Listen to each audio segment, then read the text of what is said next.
Hi hello అందరూ నమస్తే. నేను మీ జర్నలిస్ట్ రవీందర్.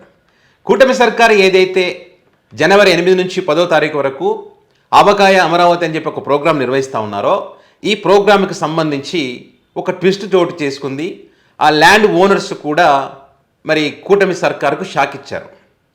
సో మీ అందరికీ తెలుసు, ఈ మధ్య కాలంలో అమరావతికి సంబంధించి ఏ టాపిక్ తీసుకున్నా, వాళ్ళు ఏ నిర్ణయం తీసుకున్నా అది బెడిసి కొడతా ఉంది. ఒక అడుగు కూడా ముందుకు పడినటువంటి పరిస్థితులు ఉన్నాయి. అది కూడా వారి నోటి వెంట వారే చెప్తా ఉన్నారు.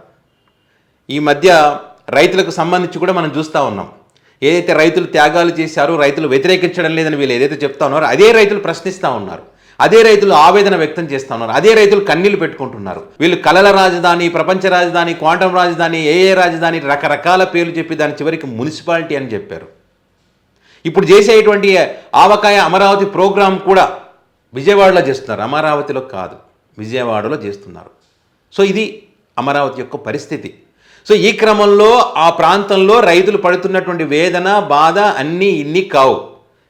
ఒక రైతు రామారావు కూడా తాజాగా ఇక్కడి దాకా ప్లాట్లు, నీళ్లున్న చెరువులో ప్లాట్ ఇచ్చారని చెప్పి మంత్రి నారాయణ ఏ రకంగా మోసం చేశాడనేటువంటి విషయానికి సంబంధించి మంత్రి నారాయణ ఎదుటే కన్నీళ్లు పెట్టుకుంటూ అస్వస్థకు గురై చనిపోవడం కూడా మనం చూసాం.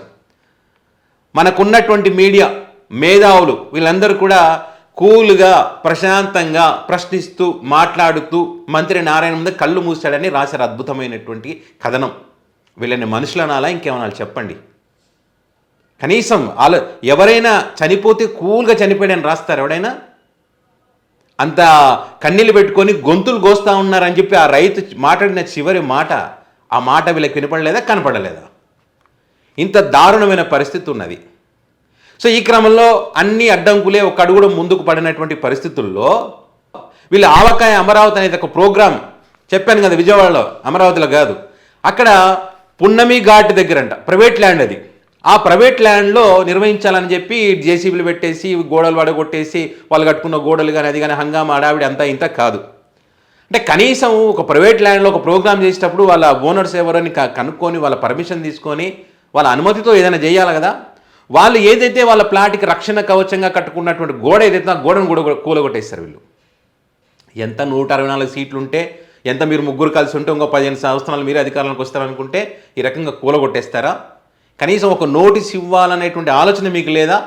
ప్రైవేట్ ల్యాండ్ కూలగొట్టేటప్పుడు నోటీసులు ఇస్తారు కదా, ఆ నోటీసులు ఇచ్చి మీ కార్యక్రమం చేస్తున్నామని చెప్పి వాళ్ళని అడిగి వాళ్ళతో సంప్రదించకుండా అధికారం ఉందనే అహంకారంతో కూలగొట్టేసి మీరే విధ్వంసాలు చేస్తూ అహంకారాలు చేస్తూ అవతల వాళ్ళను రౌడీలు, సైకులు, గూండాలు, విధ్వంసాలని మాట్లాడి ఈరోజు మీరు చేస్తున్నటువంటి పనులను మీరు మాట్లాడవచ్చు మీడియా, కానీ ఇక్కడ ఆ ప్రజలు వ్యతిరేకిస్తున్నారు. ఈ క్రమంలో ల్యాండ్ ఓనర్స్ కూడా ఎదురు తిరిగారు. ఎట్లా మా అనుమతి లేకుండా మా ప్లాట్లలో మీ ఇష్టం వచ్చినట్టుగా ఎవడు పడితే వాడు వచ్చేసి జేసీబీలు పెట్టేసి నీట్గా చేసేసి ఇష్టానుసారం తిరిగితే ఇక అంటే ప్లాట్ అది ఏమంటారు, ల్యాండ్ కబ్జా చేసుకోవడానికి అన్నట్టే ఉంది అది. ఆ గోడలు కూలగొట్టడం అంటే మరి వారి అనుమతి తీసుకోవాలి కదా. ఈరోజు ఈ ప్రోగ్రామ్ చేస్తున్నామని చెప్తున్నారు. మీరు ప్రోగ్రామ్ చేస్తే చేయండి. ఎన్నో సంవత్సరాలుగా అనేక ప్రోగ్రామ్ చేస్తున్నారంట అక్కడ వీళ్ళు. ఈ కూటమి వచ్చిన తర్వాత కూడా చాలా ప్రోగ్రామ్ చేశారంట. ఒక్కరోజు ₹1 ఇచ్చిన పాపనం పోలేదని ఓనర్సే చెప్పారు. వారి మాటలు కూడా వినిపిస్తా, ఎందుకంటే కొంతమంది మూర్ఖులు మనం ఏదో కల్పించుకొని చెప్తున్నాం అనుకుంటారు. మనకే సాలిడ్ ఎవిడెన్స్ ఉంది. నేను వాళ్ళ మాట కూడా వినిపిస్తా.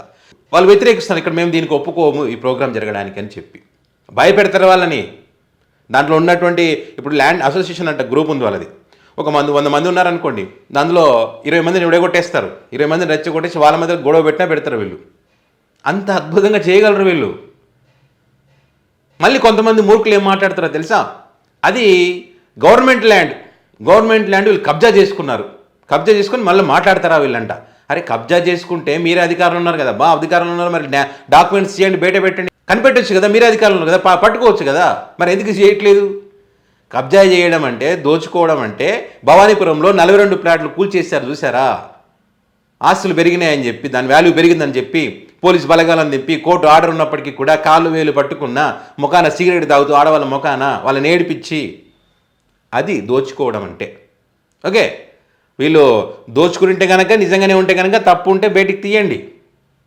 మీరు దోచుకుంటూ, మీరు కబ్జాలు చేస్తూ, వారి ల్యాండ్లో వారి అనుమతి లేకుండా ప్రోగ్రామ్ ఎట్లా చేసినా వాళ్ళు ప్రశ్నిస్తే వాళ్ళు మీకు దయ్యాలు అవుతారా? అంతకుముందు ఏమో మంచోళ్ళు, ఇప్పుడేమో దయ్యాలు. వీరిని ఎవరైనా ప్రశ్నించండి, వీళ్ళు దయ్యాలు అవుతారు. వీళ్ళకి ఎవరైనా సరే ఆ పార్టీలు కరడుగట్టిన పార్టీ అభిమానాన్ని సరే ఏదైనా ఎదురు ప్రశ్న వేసినంటే అసలు సత్య గొర్రె. అంతకుముందు దేవుడు ఇప్పుడు దైవం అయిపోతారు. సో అట్లనే ఉందన్నమాట వీళ్ళది. దరిద్రం ఏంటంటే ఇప్పటికే రాష్ట్రం ఖజానా ఖాళీగా ఉంది, డబ్బులు లేవని వారి నోటి వెంట వారే చెప్తా ఉన్నారు. మళ్ళీ ఇప్పుడు కోట్లు కేటాయించారు ఆ ప్రోగ్రామ్కి. వాళ్ళు చెప్పింది ఏంటి, వీళ్ళు చేస్తున్నది ఏంటి, ఈ ప్రోగ్రాంలు ఏంటి, అసలు అనవసరమైన ఖర్చు కదా. కోట్ల రూపాయల ఖర్చు దేనికోసం, అది ఏమైనా ఉపయోగపడేది ఉందా? దానికి పెట్టే డబ్బులు ఓటుకోడికి ఇస్తే ఉపయోగపడతాయి కదా. లేదు, అది ఎవరైనా చెప్తే వాడిని ఉతికి ఆరేస్తారు బూతులతో. సో ఒకసారి ఆ ల్యాండ్ ఓనర్స్ ఏం మాట్లాడారో మీకు వినిపిస్తా. మనం ఏదైనా చెయ్యాలి అని అనుకుంటే ఆయన పర్మిషన్ తీసుకోవాలి. మేము స్థానికంగా దాదాపు 60-70 ఏళ్ళ నుంచి ఇక్కడ ఉన్నవాళ్ళం. ఆయన ఎవరో ఎక్కడి నుంచి వచ్చాడో తెలియదు, శ్రేయస్ మీడియా. ఆయనకి గ్రౌండ్కి సంబంధం ఏంటి? ఈవెంట్ చేయొచ్చు, తప్పులేదు. కానీ రౌడీజంగా ఇక్కడ మేము ఉన్నవాళ్ళని ఆయన శ్రేయస్ మీడియా వచ్చి మేము ఇక్కడ ఏం చేయడానికి లేదంట, ఆయన పర్మిషన్ తీసుకోవాలి. గ్రౌండ్ ఏంటి, భూమి మాదేంటి, భూమి మా భూమి మా హక్కు. కలెక్టర్ అనే వ్యక్తి పబ్లిక్ శ్రేయస్ కోసం ఉండాలి, కానీ ఇలాగా డెమాలిష్ చేయటువంటి బార్డర్. ఈయన ఎవరి కోసం పనిచేస్తారు? శ్రేయస్ మీడియా కోసం పనిచేస్తారు. దేనికోసం? ఈ శ్రేయస్ మీడియా వాళ్ళు రౌడిజం ఏంటి ఇక్కడ? మా మీద రౌడిజం ఏంటి? చూడండి, శ్రేయస్ మీడియాస్ వారు పోయి అక్కడ వాళ్ళ హడావుడి, వాళ్ళ పెత్తనం అంట, వాళ్ళ రౌడిజం, వాళ్ళ గుండాయిజం. అక్కడ వాళ్ళు అదే అంటారు. వీళ్ళెవరు మా దగ్గరికి వచ్చి ఇక్కడ పెత్తనం చేయడం ఏంది? అసలు మీడియా అంటే ఏంటి? అసలు ఆ సమస్య ఉన్నప్పుడు ఆ సమస్య గురించి మాట్లాడాలి, సమస్య గురించి చెప్పాలి కదా. అదే కాదు, వీరు వాళ్ళ ప్రభుత్వానికి వత్తాసు పలుకుతూ వాళ్ళు తప్పు చేస్తుంటే వాళ్ళకి భజన చేస్తూ వాళ్ళకి సపోర్ట్గా ఉన్నారు. ఇంకా దరిద్రం ఏంటంటే అక్కడ ఉన్న కలెక్టర్ గారు కూడా శ్రేయస్ మీడియా వారికి సపోర్ట్గా నిలిచారని ఆయనే చెప్తున్నాడు, నేను చెప్తున్నది కాదు. ప్రజల శ్రేయస్ కోసం చేయాలి కానీ శ్రేయస్ మీడియా కోసం చేయకూడదు. ఇక్కడ వాళ్ళు చేస్తున్నది అదే, శ్రేయస్ మీడియా కోసం చేస్తున్నారు. శ్రేయస్ మీడియా ఏమో ప్రభుత్వం కోసం చేస్తుంది. ప్రజలు ఏమైపోయినా పర్వాలేదు, ఆ ల్యాండ్ ఓనర్స్ ఏమైపోయినా పర్వాలేదు, మేము అధికారంలో ఉన్నాం కాబట్టి. అంటే వీళ్ళు అదే, ఇంకా 15 సంవత్సరాలు మేమే ఉంటాం, మమ్మల్ని ఎవడు ఏం చేసేది, ఇక్కడ ఏం చేయలేడు, 164 సీట్లు ఉన్నాయి మాకు, మమ్మల్ని ఎవడు ఆపేది. ఈ అహంకారంతోనే వీళ్ళు చేస్తూ ఉన్నారు. సో మీరు అహంకారంతో పోయినా ఏం పోయినా ప్రజలు ఊరుకోరు కదా. సో అదే రకంగా ల్యాండ్ ఓనర్స్ కూడా ఈ ప్రోగ్రామ్ చేయడానికి మేము ఒప్పుకోమని చెప్పారు. సో ఈ రకంగా అమరావతి అవకే ప్రోగ్రాంలో ఒక ట్విస్ట్ చోటు చేసుకుంది. ల్యాండ్ ఓనర్స్ అయితే షాక్ ఇచ్చారని చెప్పొచ్చు. సో చూద్దాం మరి ఏం జరుగుతుంది అన్నది. సో ఇది పరిస్థితి.